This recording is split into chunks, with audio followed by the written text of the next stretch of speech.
Hello, and what is shaking, everybody? Welcome to the Wind Up Podcast. I'm your host, Mike of MTGA Wines, and we are trying to decipher some things about what's going on in the industry, how we're moving forward, where these conversations are taking us. How in the world is the industry adapting to this, I guess, brave new world of, trying to be more transparent, trying to be more communicative and relatable, trying to entice a younger generation to get into wine, but also just kind of the mindset that we're seem to just be stuck in. It's going to be kind of a broader kind of episode talking about kind of a lot of things that we within the industry are kind of like trying to ponder and figure out kind of like our next step forward, and maybe some of you out there can help us with that mission. I think it's important that, of course, we tune into you guys and what you all want to know about wine and are interested in, or how it can better serve you in your day-to-day. So we're going to get into some of that stuff today. Before we do, of course, a couple of very, very quick announcements. Be sure to like, subscribe, rate and review the show wherever you're consuming it. That's hugely helpful in letting it kind of get out there into the algorithm and making it easier for people to find. Can continue to share it with your wine-loving friends, family as well. You can follow us on all of our social networks on YouTube and Instagram, where we're most active, where you can find more regular updates about what actually is going on around the wine industry, our own labels, how our wines are made, all that fun kind of tasting notes, good stuff can be found on those two networks. You can also find us on the Book of Face and the social network formerly known as Twitter, where we repost all that stuff as well if you prefer those networks. At MTGA Wines will be the handle. Be sure to head to our website, mtgawines.com. You can also check out the HBIC's wines at blairpaytonwines.com. You can sign up for our newsletters, check out our wine clubs, see what wines we currently have available, all that good stuff. Just be sure you're 21 years of age or older, because that's the law. All right, let's do this. So we're going to start with like a little bit of the mindset of this episode, because this is something that I love this time of year. It's a little funky. I'm going to get into why that is, but it's a little funky, but it gives me some downtime to really start kind of figuring out, kind of the next steps forward. We missed an episode last week. We've been a little less active on social media over the last 3 weeks or so. And that's very much on purpose to a certain extent. After a crazy winter into, travel schedule, typically by the second week of May, there's kind of this slowdown. And as we get into June and July are actually our two slowest months out of the year, typically over the last 3 years or so. There's a kind of our really slow time. And that kind of winding down for us starts by mid-May. And what's always interesting about this time of year and kind of how our mindset shifts and kind of where we're going, I think, for us as a label, but also where this industry goes, is kind of okay, what's next? For me, it's a little tough because I have time to listen to the voice inside my head, which is really annoying. It's nice being busy when you don't have to you're just going, right? You're just in the moment, going. And the second you have downtime, you have maybe too much time to think.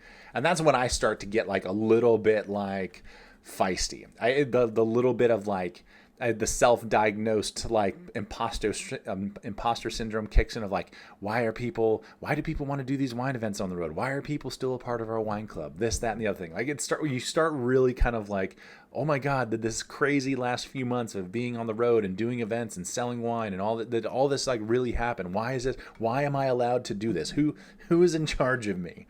It's a weird time. It's what happens when it slows down for me is I kind of it's why you actually see me post a little bit less on social media as well. I get a little bit tired of seeing the live vicariously through, all of these random influencers or whatever. And it just gets annoying. And I'm I just can't do this anymore. I need a break.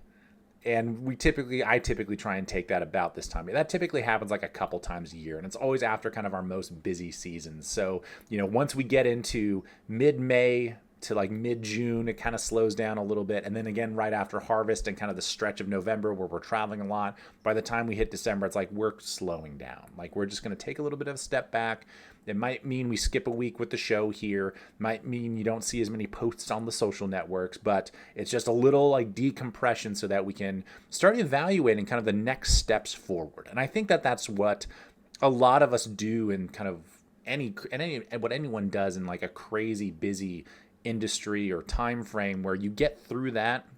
You've achieved a lot. You're hopefully doing what you set out to do during that time frame. And now it's time to, get back to kind of a 36,000 foot view and start evaluating like what's working, what's not. How are we looking for the next quarter, the rest of the year? Kind of, are we going to make any changes, adjustments? And you go from there. And that's what I love about this downtime. It is a little feisty. I do have to like take a deep breath and try to relax and ignore the negative thoughts that kind of scroll through my brain. But outside of that, it's lovely. It's a lovely time. Now, this was kind of accentuated by an interesting kind of series of of an interview and podcast that I was listening to that actually had nothing to do with the world of wine. Some of you who I'm a big fan of like comedian stand-up comedy. I watch and listen to a lot of comedians' podcasts. And it's where, I'm just looking for, it's kind of where I find a lot of my entertainment. I don't really watch a lot of TV outside of like sporting events. Since the NHL playoffs are going on right now, like catching a lot of those.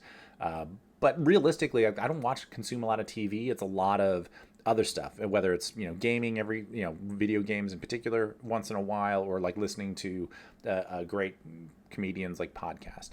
And the one I was listening to most recently, and what I've kind of gotten into more recently, is Tim Dillon. I don't know if anyone out there is familiar with him. I find him absolutely hilarious. He's, like any artist, not everybody's cup of tea.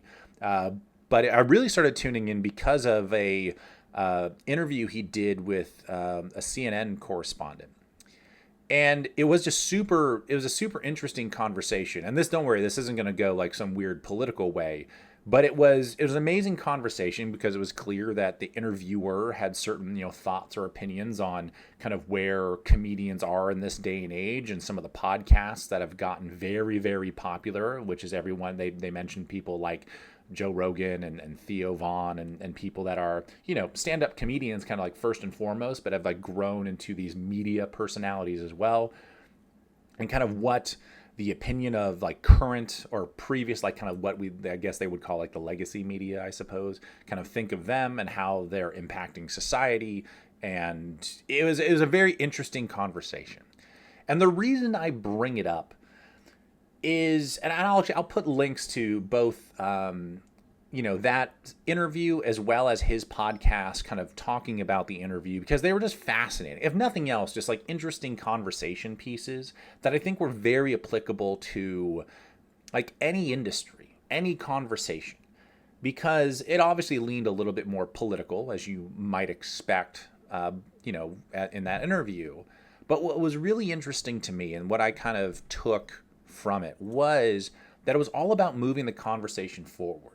Neither person, whether it was the comedian or the interviewer, were like trying to do like a gotcha. We're trying to, push a certain like agenda necessarily or anything. It was like, here's just my opinion versus your opinion. Here's my view, versus your view. Here's my experience versus your experience. And let's just get this out onto the table and see if we learn something from one another.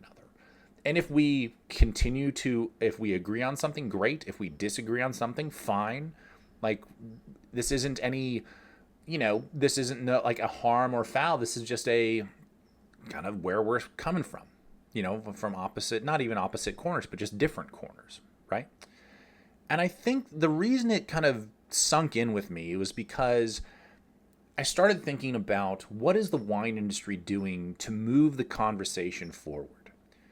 Because I'll be honest, we've talked, I'm a little tired of talking about the doom and gloom of the wine industry, the bankruptcies and the people's businesses that are in trouble. Like, we've covered that starting since last summer. It's been a full year of like the grape market's a shit show, and Vintage Wine Estate went bankrupt, and RNDC is the second biggest distributor in the country, is pulling out of California entirely. If you didn't see the news on that over the last like week or so, it's just a mess.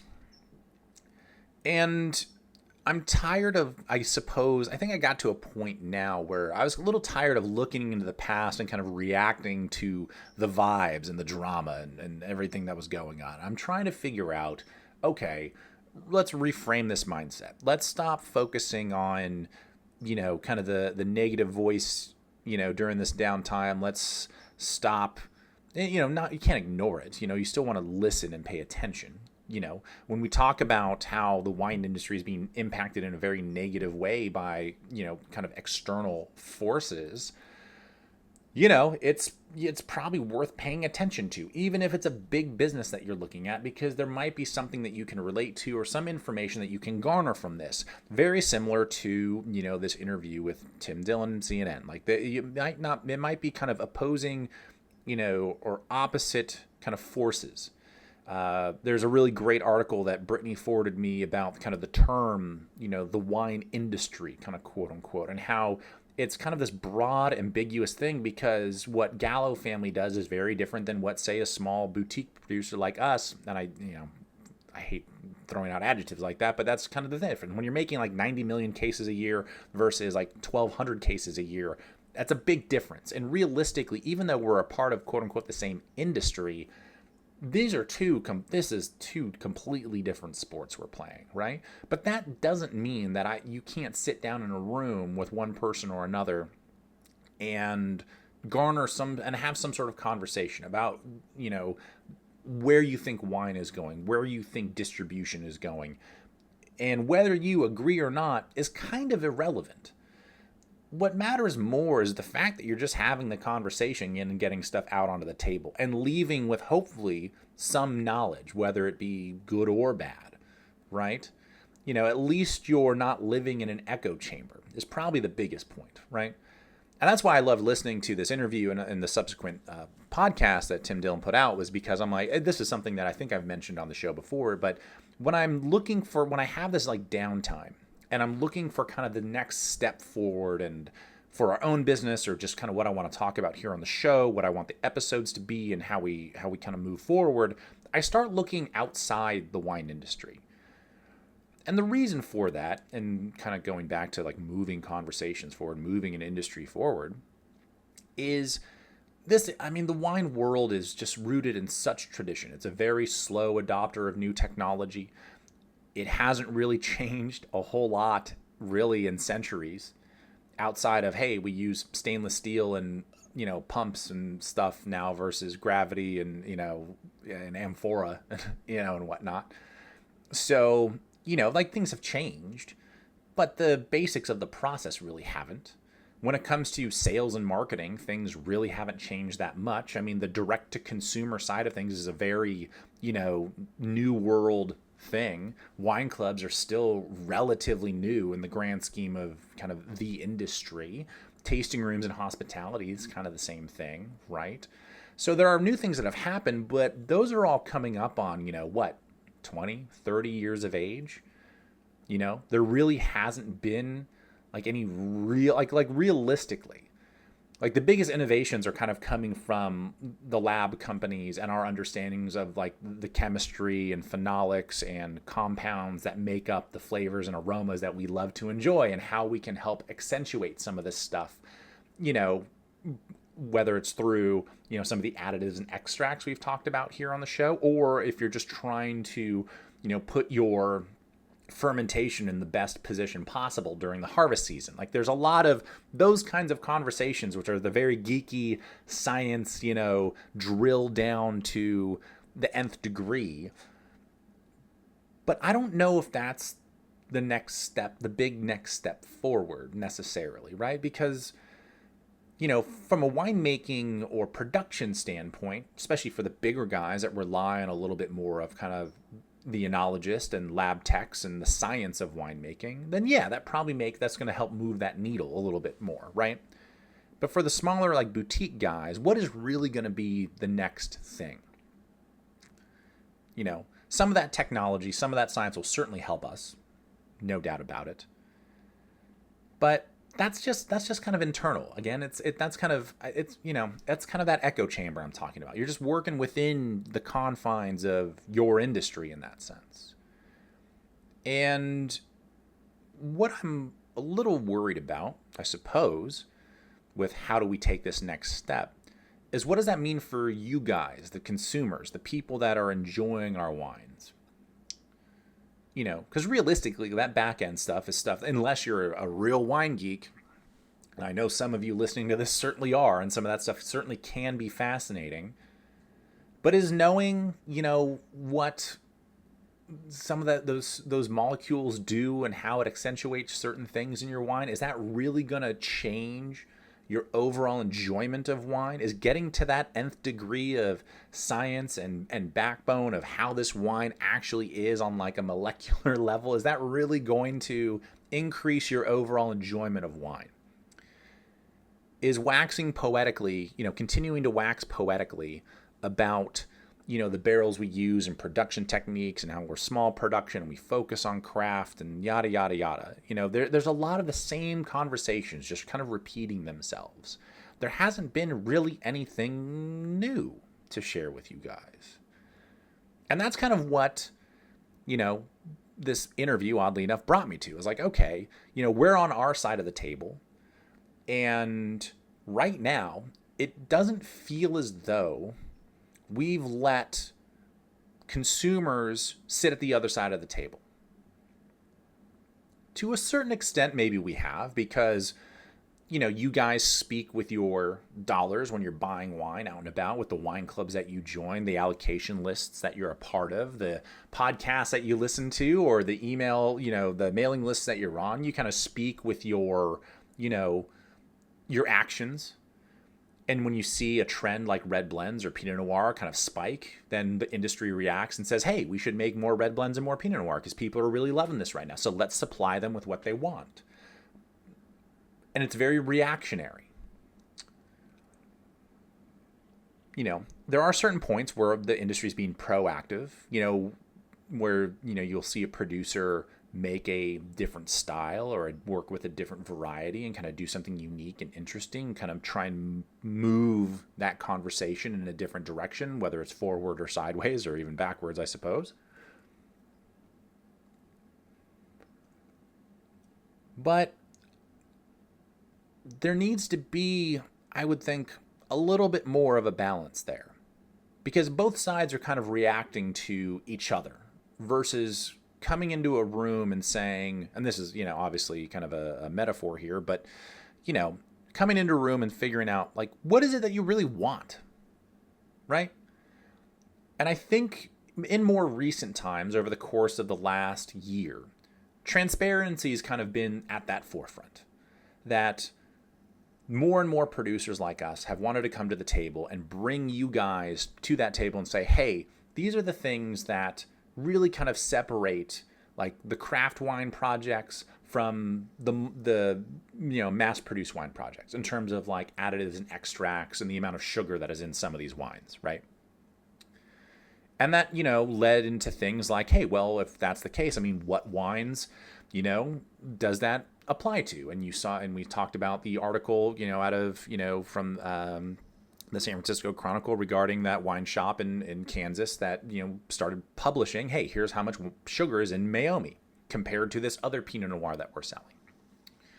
I talked about this, with a friend not a couple of weeks ago about, The Prisoner, and that, it's kind of, I think personally, it's a little bit of a shadow of it once was. But that happens when something's been, changed hands multiple times, been blown up in terms of production. And my colleague's point was, well, it's still an entry-level wine that gets people into wine. And my argument there was, okay, well, do you really think $60 to $80 for a bottle of wine classifies as an entry-level wine for a new consumer? I would argue no. And I think that's where I see the most opportunity in moving this conversation forward, is right there. I think Napa, for maybe a little too long, has lived in this echo chamber of, hey, we're going to produce these, really high quality, really great wines. Certainly not the most affordable wines available out there. Let's be real here, right? If you can find a Cabernet for somewhere between, $60 and $75, it's a big deal. Typically looking, at least 85 to a buck 25, right? For kind of entry level Cabernet these days.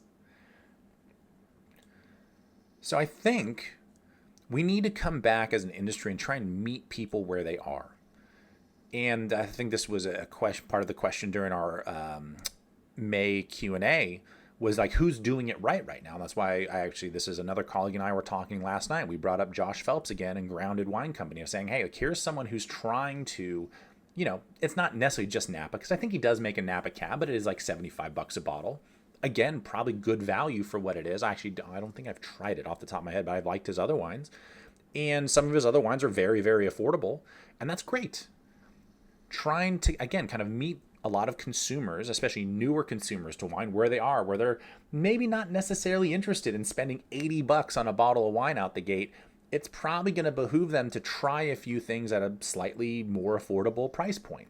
Because, if you're really not that into wine, you don't want to spend a fortune on it to try to get into it necessarily, unless there's some, intrinsic value to it that you're just hooked on, And that certainly happens, with certain things where it's like, oh, I just love the craftsmanship of it. I love the farming aspect. I love the process. Like, you can certainly get hooked to like all the other stuff and the stories involved, and that can draw you in, right? That can certainly be a part of it, I suppose. I mean, for me, it certainly is. But that's not everybody. Some people aren't necessarily going to want to be like the wine geek, right? They just want a good beverage. And their friends drink wine. They've been told it goes great with food, and they've enjoyed some wine with dinner before. And they're like, yeah, it'd be nice to have like a few bottles of wine around the house. But I don't want to break the bank doing it, right? And I think that's kind of where some of this conversation, I think that's where arguably a lot of the, low-hanging fruit, pun intended, is for the wine industry, is trying to bring people in. And, the transparency thing is obviously a big deal. It's gotten to be more and more of a big deal as kind of the last, couple of years have gone on. I think that the value of wine when it comes to like what you would consider high quality versus low quality is an ambiguous thing, and it's so subjective that, yeah, you might not like, any of the big name brands, but somebody does, otherwise they wouldn't be making millions of cases of it, right?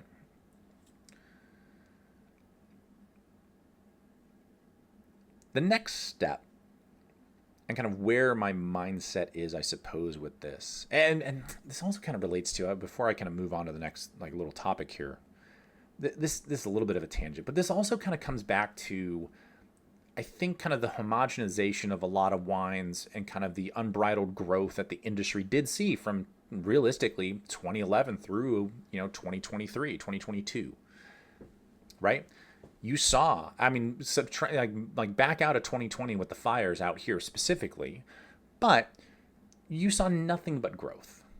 It was like, it just absolutely crazy how quick and easy it was to kind of like make money in the wine industry. And you saw people making everything from just real estate plays out here to starting their own brands. And you saw the market just continue to inflate. And as a result, we've kind of entered this deflationary period, right? And quite frankly, when it comes to Napa, I mentioned this earlier, we got a little big for our britches. And you see people now trying to rectify that. The problem is there's just so much supply and just not nearly enough demand. You're seeing producers that, clearly got out over their skis, i.e. a vintage wine estate that went bankrupt. The articles that have come out about Lawrence family more recently and kind of the tough times they may or may not be in. You're seeing wines from very high-end producers that typically start at $1.50 a bottle that you can find online through places like Wine Access or Last Bottle or whatever the case, insert flash sale site here, that used to be $150, $175 a bottle that you can now get for somewhere between $40 and $60 because people are just hurting and they need cash flow and they're willing to take it any way they can get it right now. You have people, if you look at the grape report that we went through back in February, March, or whatever it was, where you see people spending tens of thousands of dollars on 1 ton of Cabernet to make 2 barrels of it when the average price is like 9 grand. But people are paying 20, 25, 30, up to $60,000 or more for a ton of Cabernet. It's like this is what's unsustainable, and this is what I have an issue with. Personally, I have a bone to pick with all that. 2, what did you think was going to happen? Like at a certain point, you're going to hit a ceiling of some sort because you're continuing to just dictate to people. And at a certain point, consumers probably don't want to be told what they should like. They want to figure it out for themselves. And that's, for me, where this conversation moves forward, is helping you guys, whether you're a veteran and you've been to Napa a bunch and you know what you like, but you're willing to explore new things, or you're someone new and you've enjoyed wine before. It's a beautiful place. You've heard there's great spas and activities to do here, so you come on out and you experience Napa for the first time. We need to be able to meet people where they are. And right now, I don't think Napa in particular has done a good enough job of doing that. And I think there are a lot of people with some of the conversations we've been having, within the industry and what has started to kind of creep out into the world, especially when it comes to, again, transparency, additives, and so on and so forth, that we're getting better. But we're still not doing the best job of meeting people where they are and getting people to that proverbial table we've been talking about in that interview that I mentioned, to have the conversations and figure out what it is people really want. I think, quite frankly, this is why you see a lot of wine businesses in trouble right now, is you saw them just taking shots in the dark. We're going to buy this piece of land, or we're going to hire this consulting winemaker, or we're going to invest all this money to revamp our image or that image, and we're just going to run with it. It's just kind of blind faith. Like, let's just go in a way that we think is forward. Key word there, think, right? And I believe there are quite a few people kind of regretting that decision. Or, there's just too much pride involved, and they're like, well, this is what we do, this is who we are, so we're just going to keep banging our head against the wall, and maybe there's an owner behind it or owners behind it where money is no object, so, this brand hasn't been profitable before, so why start now? That's certainly a thing. Right? And then you see, layoffs happen, and you see, people lose jobs because they're frustrated and budgets need to be cut. And, realistically, that business is no better off than it was the day before. But maybe you can cut your payroll a little bit. Operate on a skeleton crew for a year or so. And then as things rebound a little bit, you can start rehiring and filling some spots yet again. I don't know. I think this way forward is going to be the biggest topic of conversation. I mean, it already is within the industry, but again, I think it's too many people within the world of wine talking to each other and not getting out there and trying to figure out, where people are and what you need. Because, this was all anecdotal based on my market visits, and like the opinion of Napa out around the country right now doesn't seem to be that great. Like the people that love Napa wine and know, who the, quote unquote, like good producers are, and the stuff that they love, obviously it's a little bit different because they've fallen in love with the wines, the people, the brand as a result, and they're all in, right? Those companies met those people where they were looking for what they needed from, smaller boutique, insert fancy adjective here to describe those brands. And there's like, this is what I, from a wine producer in Napa, this is what I want. I don't want to go to the grocery store and see it on the shelf necessarily.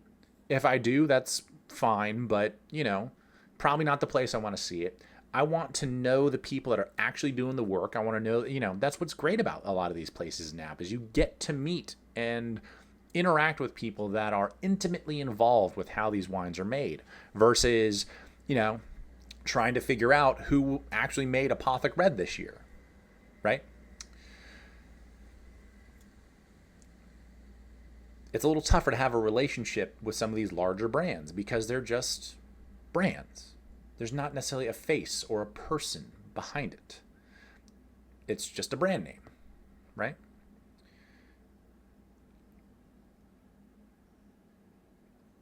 I think I mentioned this story previously where, and this is, again, this kind of ties into this of like, how are you moving forward? Where do you want your company, your brand to be? How are you going to meet consumers where they are? And I mentioned this about a good friend of mine in a company who works for his owner. I've probably told this story, but you're going to hear it again because I love giving this an example.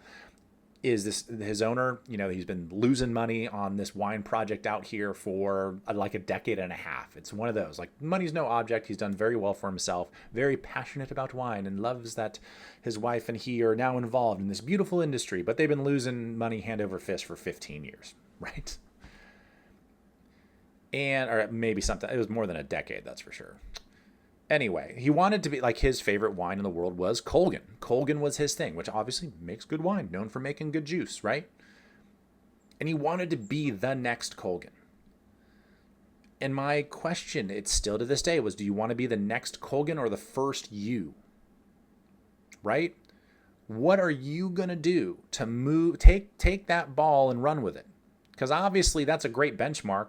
That's a killer competitive set to have if that's where you're trying to go with your business. But what are you like? How are you going to separate yourself? How are you going to move that forward? What about that conversation and your story and who you are and what you want to be doing within this world of wine? Like, how are you moving forward? And again, I think this is where so many producers have ended up, is they saw kind of this, overarching, like, hey, make big Napa Cab, sell a bunch of it, make money over the last 14 years. So a lot of people jumped on board. It turns out it's a lot harder to do that, like, easier said than done. And you have a lot of brands that are now struggling because they lived in that echo chamber of, we just want to be the next big thing, whatever that thing is. Again, kind of insert competitive set here. This is where, like, any client that I've taken on like a consulting basis, I'm like, I can help make pretty good wine for you. I think. I like to think I'm pretty good at what I do. But I'm going to be involved in something. Let's make sure that it actually has some sort of background, backstory, something unique that your people that you're trying to entice into buying this wine has. Like, give me something on, like, the creative side to work off of. Because if I'm just making good wine to make good wine, I mean, you can hire anybody to do that. If you're really trying to create something unique and special, and we're going to have more of a, not just a winemaking conversation, but a creative conversation about how we're moving this forward in a way, how we're taking this torch and running with it, rather than let's just make red wine for the sake of making red wine. Right? This is why I think tried to talk so much about kind of maybe some of the drama in the industry and additives and sugar in wine and stuff like that. This is why I've brought a lot of this stuff up, because, over the last year, these have been the things that have been hot topics. These have been the things that are like, how do we move this conversation forward? What has, like, the biggest head of steam and the most potential to connect with you guys? And I don't think we're done with those conversations. We'll certainly revisit them. We'll talk a lot more about the wine business and how things are shaken out from, a grape growing perspective to a winemaking perspective and all this other good stuff. Like, we'll continue having these conversations here on this show, out at the winery, at events around the country, we'll keep doing what we're doing. But now that we've been having these conversations for going on a year or more, it's time to start tackling some of the other stuff. And do I think that this industry needs like a full like revamp? No. I think this is like the, X amount of mileage checkup. Let's change the oil. Let's, get a good tune up, check the brakes, make sure your fluids are, nice and fresh. Like this is just like we need to zhuzh things up a little bit and make sure that we're not just blindly marching forward for the sake of what we think is forward. It's time to actually sit back and maybe listen a little bit and see where we can actually meet people and what's, really reasonable. Because I know there are some folks out there that are like, hey, I remember when Napa Cab was like $40 a bottle. I'm like, that's great. So do I. That is not a thing anymore. There are certain things that we probably just won't be able to get back to. But there are certainly ways forward that the world of wine can make it more approachable, more enjoyable, and more interesting. And hopefully, we can have these conversations and meet people in the middle somewhere. I'll give you a great example. To kind of close out the show here, I'll give you a great example. We had a client of ours who I hadn't seen in like 5 years or so, since actually probably like 6 or 7 years, because it was pre-COVID the last time they were out. Sat down in the tasting with them, and we had the shipping conversation. Hates paying for shipping. If there's a shipping charge, I simply won't buy the wine. Okay, fair enough. No harm, no foul. I get that. No one likes paying for shipping. Amazon Prime is a thing. Granted, we're not Amazon Prime, right? And the biggest pet peeve, though, was, this individual didn't know. It's like, hey, I get charged $60 from one person. I get charged $90 from this person. But if I order through a flash sale site, actually Wine Access is the example he gave, they'll sell me a thing that's like 50% off, 60% off. And if I buy a case, they'll comp the shipping on top of that. And I'm like, okay, well, here's how that works. Let me, you're at the table. Let's have this conversation. And I hope I wasn't too overwhelming about this, but it was like, okay, so shipping, whether you like it or not, is about $90 to get it across the country. Okay? Doesn't matter who you are. It's about $90 to get it across the country. So if you're getting, half off that wine and they're comping, say, a $90 shipping charge, they've probably factored that into their margin and they're just eating the shipping cost. Right? If another winery says, hey, we're going to do a flat rate for $30 on a case, they're eating the other 60. And we had a great conversation. He said, oh, that's how that works. I said, yeah, the shipping's not any cheaper. They're still getting charged the same amount from the common carrier that probably anyone else is. There are going to be small variations depending on maybe the fulfillment house and how much business they actually do through them, but the rates have equalized pretty well across the industry. Some places might be a hair more expensive here or there, or a hair cheaper here or there. It's not a big enough of a difference for you to cause a fuss, realistically. But what happens is, if someone's giving you a flat rate, they're eating the other portion that you don't see. And that's what much of the industry doesn't communicate. And I was like, well, you should thank them. If they're giving you, like a Wine Access is a great example. If they're discounting this wine X amount and they're giving you, comp shipping, that means their margins are super thin. And hopefully, everyone's buying enough wine to make it make sense. It seems like they do all right. I don't obviously know, but it's, great business model, right? Give a great deal, comp the shipping, just sell a bunch of it. And if our net profit per bottle is $2, but we sell 1 million bottles, $2 million of profit, I'd take that to the bank. That'd be great. I'm not saying that's what they do, but the math's pretty easy when you start breaking it down like that, right? So it's stuff like that. It's just being communicative. It's trying to say, hey, this individual is clearly frustrated about shipping. This is an issue that he despises.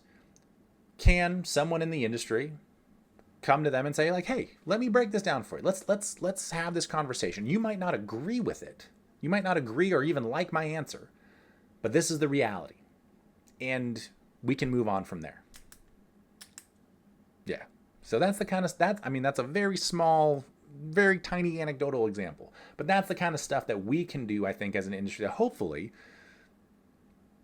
just give you guys more confidence in who we are, what we do, and what we're about. And I hope you guys check out that interview. I don't care, like politics aside, it's an interesting conversation between this CNN person, and I can't even remember her name. I probably should have looked that up. And Tim Dillon. Definitely check out his podcast as well if you're into comedians. If you're offended by anything he says, remember he's a comedian and it's not my fault. Just remember that. I have a very dry, sarcastic, pretty dark sense of humor. Not saying that he's that way, but I laugh at just about everything. I'm impossible to offend. There might be a little bit of a groan with certain jokes, but I might still find it funny. All right, thank you all so much for tuning in. I hope that I think this is a great next step for how we're going to continue talking about the world of wine, whether it's little issues like shipping or it's things about grape contracts and the business, or maybe some of those geeky details when it comes to some of these labs and the science kind of behind winemaking. We're going to continue tackling everything, of course, but for a little bit, we're really going to continue kind of looking forward and trying to key into things that will help connect you guys to this world of wine. And of course, as usual, if you have any questions, thoughts, suggestions, we can tackle those during our monthly Q&A episode. You heard it here first. We'll be doing that at the end of June, just like we did at the end of May. Thank you guys so much for tuning in. Be sure, again, to like, subscribe, rate, and review the show here. Share it with your wine-loving friends and family. Follow us on our social networks, especially YouTube and Instagram at MTGA Wines, though you can also find us on the Book of Face and the social network formerly known as Twitter. Go to our website, mtgawines.com. Go to blairpaytonwines.com. Sign up for our newsletters. Go check out what wines we have available. Be 21 years of age or older. And we will see you next week here on the Wind Up Podcast. Thank you for tuning in. Cheers.